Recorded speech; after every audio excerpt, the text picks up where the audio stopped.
unbelievable. We've got tremendous support right now from DHS. We've got tremendous support from CBP component offices that are down here helping.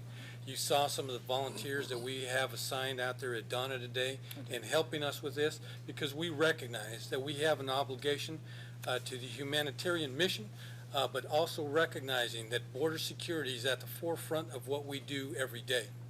Humanitarian crisis definitely has impacts on us doing our border security mission, but it's something that our men and women embrace every day. They recognize the importance of it. They take care of people properly. We need to correct a lot of misinformation that's being put out to the public on the conditions of our facilities and how our men and women are actually treating these individuals. You had an opportunity today to see some of the medical screening stations. You had an opportunity to see all of the different rations and food and some of the water that we had in there, including a lot of toiletries and different items is that we hand out to the migrants that we have in our custody. So I'm just very proud of the men and women. Rudy, can I ask yes, you, sir. Excuse me for interrupting, but I know that you provide health care. There's a clinic on site that we just saw at the last facility. Yeah. And I expect you have a clinic here at McAllen. How many hospital runs, though, are you making in this sector every day? We average 32 per day, sir. We take every precaution on everyone that we encounter. If they're complaining of illness, is to make sure that we transport. I also have one Border Patrol station right now that has been taken offline almost as what we'll call an infirmary, because anybody who has an illness that's returned to us from a hospital will be housed there until they're ready to be transported to ICU or be released out of custody. So we take great care of the individuals. But Vice President, at this point in time, I would actually like I just think this is such an important point for the members of Congress who are here to understand. Yes, while you're securing the border, while you're preventing illegal immigration, while you're stopping the flow of illegal drugs and contraband over the border, you're dealing with this massive migrant flow, and in the midst of that, more than 30 hospital runs a day by Customs and Border Protection personnel. Yes, sir. That's what the American people would expect. That's the level of compassion and care. I wanted to give you a chance to highlight that. Yes, sir. So at this time, Mr. Vice President, what I'd like to do is introduce a few members of my staff, and then I'll close out with some final comments. So first one I'd like to introduce to you is Alex Medina, who's a Border Patrol agent assigned to the sector headquarters in Rio Grande Valley. Hello, sir. My name is Marcelino Medina.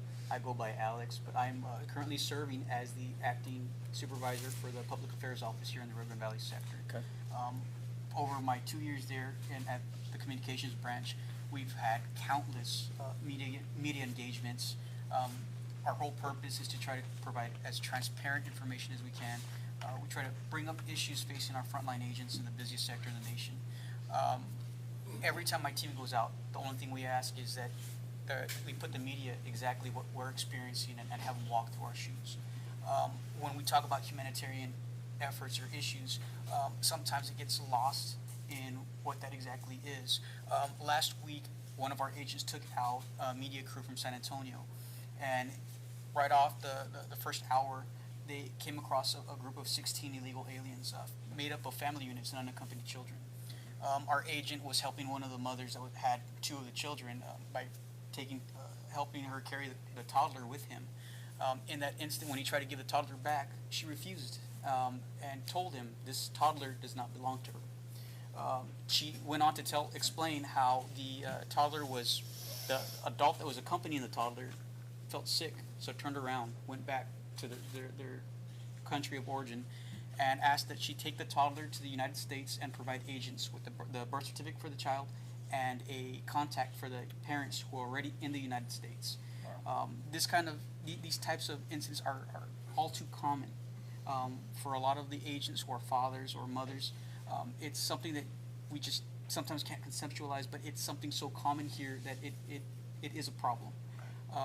And it's not just those types of incidents that are hurting what we're seeing. Just last month, we had some boat patrol agents working along the river. When they're on the water, they heard screams for help. They respond to that traffic. Once they turn the corner of the river, they see this boat deflating with illegals just packed inside there. Now, this is one of the tactics that are being used currently. There's so many people coming across. These smugglers would just load poorly deflated rafts and set them adrift in the river. They know that we have boats out there. They know our agents are going to go out there and save lives. So they don't really care. They don't really care about these individuals. Of course, our agents got there in time. We're able to pull out a mother and an infant from the water. Fortunately, our agents were there.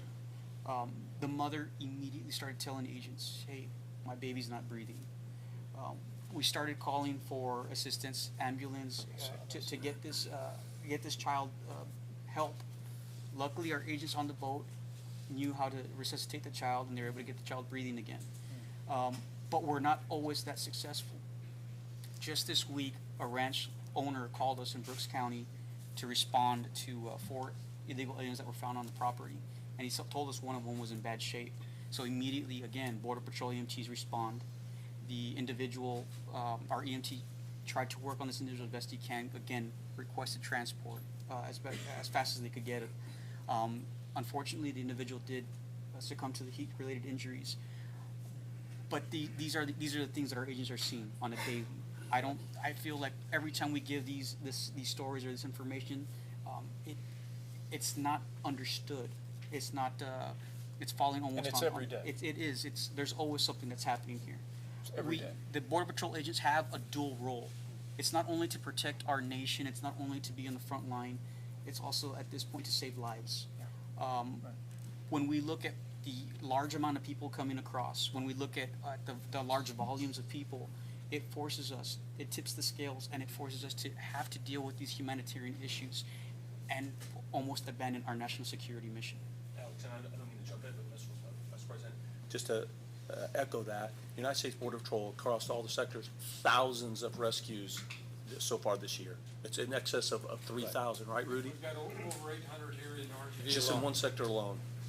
In the Rio Grande Yes, Valley, sir. over 800 In rescues. 277 miles of border here, over 800 rescues in this area alone this fiscal year. So that's men and women of the Customs Border Protection that are out there. They're not asking if these individuals are coming here illegally or where their national origin is. That's not what they're asking. They see people that are in distress and need immediate help. In the United States, men and women of this organization are risking their lives every single day to rescue them. Thousands so far this year. Rudy, how many crossings last year here? 162,000 compared to this year, we're at 283,000. So by the end of the year, you'll probably be 300?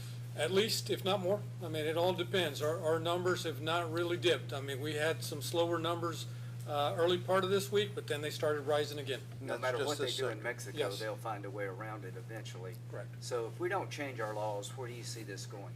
Well, it's just going to continue, is to plague this country because this problem will not stop. And it's going to put a lot of people's lives at risk. We're coming across a very dangerous border, one with many dangers that people encounter. Thank you. Okay? Next one up, sir, is going to be Mr. Oscar Escamilla. Good afternoon, Mr. Vice President, Ms. Pence, members of the Senate, Mr. Secretary, Mr. Commissioner. My name is Oscar Escamilla. I'm currently serving as the Acting Deputy Patrol Agent in charge of the Rio Grande Valley Sector Centralized Processing Center, otherwise known as the CPC. I lead a workforce of over 250 agents, 91 field operations officers, 26 U.S. Coast Guard, 34 DOD, U.S. National Guardsmen, and 11 soldiers from the U.S. Army. The CPC serves as the primary processing of all unaccompanied children apprehended in the Rio Grande Valley sector. We lead the sector in not only UACs, but also lead the sector in the processing of families apprehended in the RGV's Western Corridor. On June 27, 2019, agents from the Rio Grande City Border Patrol Station apprehended 2 unaccompanied children ages 13 and 16 at approximately 11:35 p.m. The older of the 2 suffered from cerebral palsy and required assistance from his younger brother. Upon their arrival at the CPC, our agency immediately sought placement for the children. Unfortunately, due to overcrowding and a backlog of UAC referrals, Office of Refugee Resettlement was having a hard time finding bed space for them. The pair of brothers spent almost 5 days at the CPC. Due to the incapacitation of the older brother, I requested our agents to place the brothers outside the pod. This allowed our agents and our officers to assist the younger brother with the care of his older sibling. while also giving him time to rest. I spoke briefly with the pair. I found out that they had left their country of Honduras a week prior to the arrival at the U.S.-Mexico border. The young brother explained to me how they had boarded the bus en route to the United States and how he would ask random people to assist him with his brother along their journey. When I asked him how they had crossed the river, he explained to me that they had been placed on a raft and left at the river's edge by the smuggler. They were told to keep walking until they found a Border Patrol agent. Fortunately for these two unaccompanied children, Border Patrol agents did find them shortly after they were abandoned by the smuggler. On July 2nd, 2019, the pair of brothers were placed in ORR's custody. On June 15, 2019, agents for the McAllen Border Patrol Station apprehended a 15-year-old El Salvadoran unaccompanied juvenile. At the CP, it was discovered that he suffered from leukemia. During a one-on-one interview, the young man informed our agents that he had last received treatment back in his country of El Salvador when he was only 8 years of age. Now, 7 years later, he was making a dangerous journey to the United States, one, to be reunited with his family, but also to seek treatment in the United States. I can go on and explain to you and give you about case after case of situations such as this one. But I want to tell you that these agents, these officers, these Coast Guard members, sometimes receive unfair criticism, and they are sometimes portrayed as callous individuals, while in fact, in my eyes, they're all heroes. They don't seek recognition. They don't go up, they just go about their business, and they care and they treat these men, these women, and these children with the utmost respect. A few weeks ago in the CPC, we were caring for 14 toddlers who had been brought into the United States under false pretense of family unity. These children ranged from ages of a couple of months up to 6 years of age. Our agents, officers, our Coast Guard members played, they cared, they fed, they changed diapers, they prepared milk bottles, and they held these toddlers as they cried for their parents. At the CPC, we wear different hats. Sometimes we're fathers, sometimes we're mothers, brothers, sisters, play pals, and even counselors. We do this because we care. We do this because there is a need. Mr. Vice President, Ms. Pence, members of the Senate, Mr. Secretary, Mr. Commissioner, thank you for your time. Thanks, Oscar. Great job. Last one we'll have today is Great job. Jared Ashby. Good afternoon, Mr. President, Mr. Vice President, Mrs. Pence, members of the Senate, Secretary, and Commissioners. My name is Jared Ashby. I am the patrol agent in charge of the Special Operations Detachment in the Rio Grande Valley. Within the Special Operations Detachment, there are 3 elements: a search and rescue element, a rapid response element, and a tactical element. Under the search and rescue element, Border Patrol agents manage emergency medical for the Rio Grande Valley. Mr. Pence, just this morning, less than a mile south of this room, agents spotted a group of illegal aliens who had crossed the Rio Grande River. After Border Patrol agents apprehended the group, subjects advised that one individual had fallen behind due to his inability to keep up. Agents followed the foot sign and markings left in the dirt by the group in search of the individual. At approximately 6 a.m. this morning, agents encountered the subject, but sadly, he had succumbed to his injuries.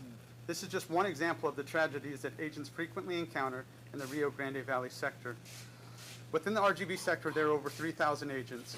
Of those agents, 182 are EMTs, 16 are paramedics, and 30 agents specialized in search and rescue. Border Patrol agents with advanced medical training represent about 7% of our workforce here in RGV. This year to date, the RGV sector, as Chief Karish stated, has rescued over 800 individuals. Unfortunately, this year as well, agents have found over 40 individuals who have lost their life undertaking the journey to cross the border. Border Patrol agents in RGV have responded to and provided care to more than 800 individuals this year, including both U.S. citizens and illegal aliens. That number reflects a 200% increase in medical responses and care from this year, or from this time last year. Mr. Vice President, I'd like to highlight a couple stories which represent the tremendous efforts the men and women in these green uniforms undertake daily to ensure those in need have the greatest chance of being found and cared for when in distress. Several months ago, Border Patrol agent Joseph Lawler responded to a group of illegal aliens which had crossed the river. As he approached the group, all individuals absconded back to the river onto a raft where a smuggler awaited. One Honduran male did not make it back to the raft before the smuggler had departed on his raft. The Honduran male plunged into the river, avoiding apprehension. The subject was able to get midway across the river before exhausting himself and completely submerged underwater.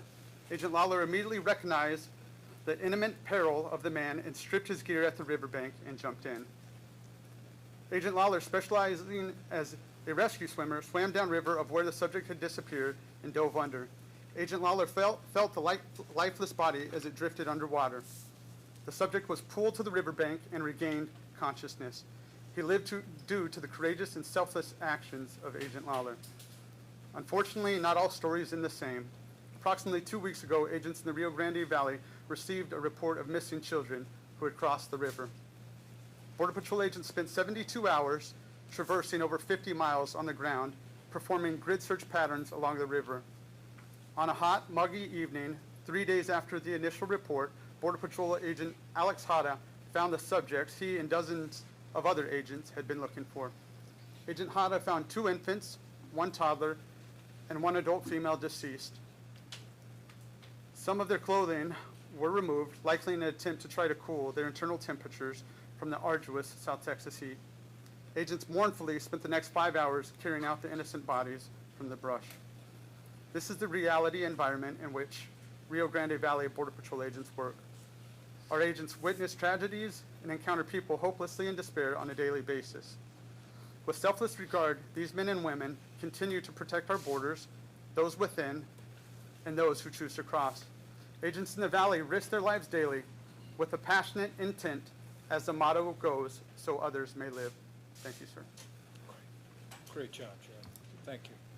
Closing out on the Border Patrol side here, you've heard our numbers so far during this fiscal year. 1,200 apprehensions that we're making per day. I look back at April and May when those numbers were at 16 and sometimes even as high as 2,400 arrests in a 24-hour cycle. So you are going to see Border Patrol stations that are overcrowded. We are processing centers. You saw today an example of the things that we've had to do is to improve our care and custody of migrants that we have. That's why we brought on Donna. We have also started releasing a lot of mothers and children from our custody, referred to as catch and release in the past, from Border Patrol facilities because we just could not keep that number of people. Year to date, 52,000 since March that we've released out of our custody with a notice to appear. That's why I'm extremely grateful to Senator Graham in the bill that he's moving, because we recognize that we have tremendous flaws, some loopholes in the laws right now that we are trying to enforce in keeping people safe. Your bill, sir, will help that, because otherwise we will not stem this flow. We want to do everything that we can possibly do is to save lives out here on this border, and my agents do that on a regular basis.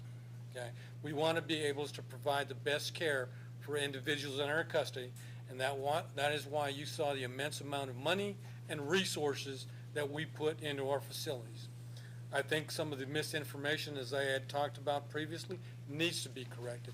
I think there are a lot of people that do not understand what we're doing, what are the conditions of our facilities, recognizing that we're super busy right now in this environment. But we are doing absolutely the best we can in dealing with the situation, and honestly, I owe it to every professional law enforcement officer and volunteer who's down here. Whether you're wearing the colors of a Coast Guard officer, whether you're from Air and Marine and CBP, Office of Field Operations, Border Patrol, we're all coming together is to try to solve this problem. But we need Congress's help in doing it, because otherwise we will continue is to see the tragedy in the loss of life. We will continue to see other problems associated with smuggling. I can tell you in this sector alone this year, over 34 cases of tractor-trailer smuggling that's happened and been interdicted at our checkpoints. So a lot of work to be done. We recognize that we still face an enormous threat from cartels with the drug smuggling, and this humanitarian mission is taking a lot of resources away from our primary obligation. But we do it. We recognize our obligation is to do that as well, and we are here to support the American people. I would like to make my last comment on family fraud. We've also seen a tremendous amount of not only family fraud, but also in regards to false claims from asylum. And I would like to give Tim Tubbs from Homeland Security Investigations an opportunity to talk a little bit about what they're seeing down here on the border. Tim? Yes, sir, Mr. Vice President. Again, my name is Tim Tubbs. I'm with Homeland Security Investigations. We're the criminal investigative arm of the Department of Homeland Security. Our job is to dismantle these transnational criminal organizations through criminal investigations, criminal prosecution, criminal detention, ultimately seizing and forfeiting their illicit gains. We do that all along the border. Currently, I sit in Laredo. I cover Laredo to the Gulf of Mexico, which includes the RGV. Specifically related to this crisis, in mid-April, we deployed about 400 individuals, HSI employees, from our interior offices to the border to specifically investigate fraudulent families. And these 400 employees have been doing these investigations now for approximately 90 days. Throughout the southwest border, we identified 352 fraudulent family units. Specifically here in the Rio Grande Valley, we identified 115 fraudulent family units. That was over 50% of the family units that we investigated. We prosecuted 251 of those individuals on federal criminal offenses related to that fraud, and that was over a 90-day period. Some of the egregious cases that we've seen, specifically one Honduran male who was 51 years old. He was in Honduras. He negotiated with a pregnant Honduran female in order to purchase her child upon birth. He purchased that child for about $80 U.S. equivalent. He used that child to be smuggled to the United States with smugglers so that he could avoid our immigration laws and be released. The mother put that child at risk. That human being that male put that child at risk, and so did the human smugglers. We've also identified one organization that recycled approximately 69 children of Central Americans that brought them to the U.S. and brought them back to Central America to be used again through the smuggling venture. They're putting these children at risk, and until we change our immigration laws, we're going to continue to have this issue, sir. And one of the other things that I will say that we do is we've employed rapid DNA. We're now using rapid DNA, which is a great tool for us. We had a 2-day pilot where we had DNA in one section for one day and another section of the U.S. for another day. We did approximately 84 DNA tests, which helped us identify 16 fraudulent families. Great. Thank you, sir. Thank you, Tim. Thank you. Yes, sir. Rudy? Yeah. So in closing, once again, thank you all for coming down here. I think it's important for us to see. We're not trying to hide anything. We want to show people. You're going to see the overcrowding in this facility today, and some of the reasons of why we brought other facilities on board. But it's important for you to know, once again, that every agent and officer that I have in this sector and all of the employees of DHS are doing their best is to try to deal with this issue and while we also have our traditional missions. So thank you very much, sir, for coming down. Thank you, Rudy. I appreciate your leadership here, and I want to thank Alex and Oscar and Jared and Tim for those very informative presentations, and also for the heart that you showed. Look, we've got a very difficult situation down here on the border, and people are being hurt on both sides of the border. The American people expect us to secure our border and enforce our laws. And I know the President, the American people are grateful to each and every one of you that you've taken up that charge, you put on the uniform. And I remind people that's the mission, Customs and Border Protection. Prevent illegal immigration, prevent the flow of illegal drugs, contraband, represent a threat and a danger to our communities from the border. But I think the American people have come to realize, and even members of both parties in Congress now realize, we have a unprecedented crisis on our southern border. Because for the first time, the vast majority of the nearly 100,000 people a month last month that are coming across our border are families with children. We witnessed them at the last facility we visited. Now we'll be here and visit the McAllen Detention Center. So the crisis is real. The need for reform that these senators and this member are prepared to support, and the president's been driving for the last 6 months, is real. But what's not real is the slanderous allegations of heartless mistreatment by Customs and Border Protection. I can see it in your eyes. I can hear it in your voice about the care and concern. It is remarkable to think hundreds of medical runs, 30 a day, taking people to the hospital in this region alone. And I want to thank you all for that. I want to thank you for the compassionate care that we just witnessed at the Donna facility and the compassionate care that you're providing here. I expect as our tour continues that we will see that it's overcrowded because the crisis is real. As our system, Ms. Secretary, as you've said many times, is overwhelmed. The American people deserve to know our Customs and Border Protection, our border security systems were never designed to deal with roughly what could this year be 1 million people coming across our border and being apprehended in a single year.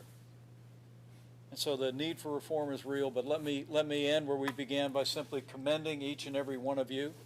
You have a tough job. I want you to know the President, his Vice President, and tens of millions of Americans are grateful every day for the job that you do. And we're not going to rest or relent until we bring about the reforms and provide you with the support to accomplish your mission and stay safe and protect this country. So thank you very much. Rudy, thank you to your team, and God bless you all. We'll head off on the rest of the tour.